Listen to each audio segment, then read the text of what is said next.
beszélek, a csibész becsület, a szent dolog. Vélem az urat, mégis bűnös vagyok, mint az éjszaka, mikor a hold ragyog. Megjöttek, tettek a farkasok, el nem hallgatok, nem tisztelem a törvényt, a torkodra lépek a belém kötnél, mert mindenkor jó, a célba talál, a sok pénzzel játszol, sok a barát.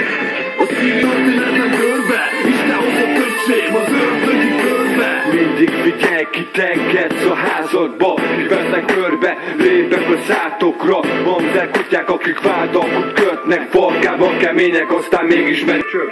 Szájba is vágnak bátran, állok elétek, a többen jöttök, az meg nektek szégyen. A színén a villog. Hagyad, mint hogyan kellett volna, mi az, ami fontos, ki az, aki ott van. Szétbasz az unalom minden pillanatban, de ez van.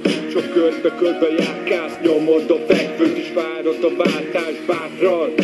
Kibírsz te bármit, mert erős a lelked, a családod bárként harcol. Mindig ez volt benned, most megnézed a falat, a gondok a fejedben, ébredj.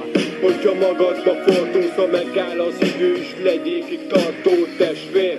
Semmi nem tart örökké, a pokolból jöttél és mindent túléltél, a lényeg.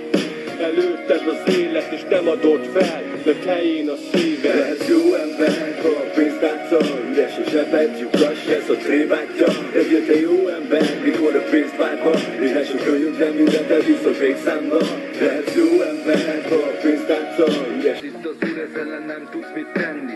Hiába próbálsz meg tisztességes lenni. Ebben a világban már komoly ez a feladat. Csak körül kell nézni és rájössz a ma.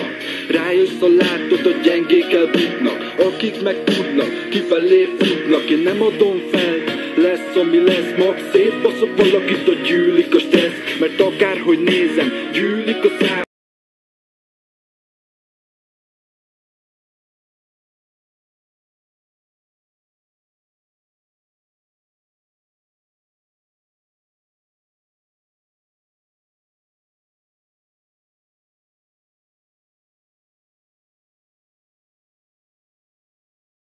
Iskolai zsarolás 2 helyen is az országban. Egy embert súlyos sérülésekkel életveszélyes állapotban vittek kórházba. Katonai parádére támadtak tálib szélsőségesek.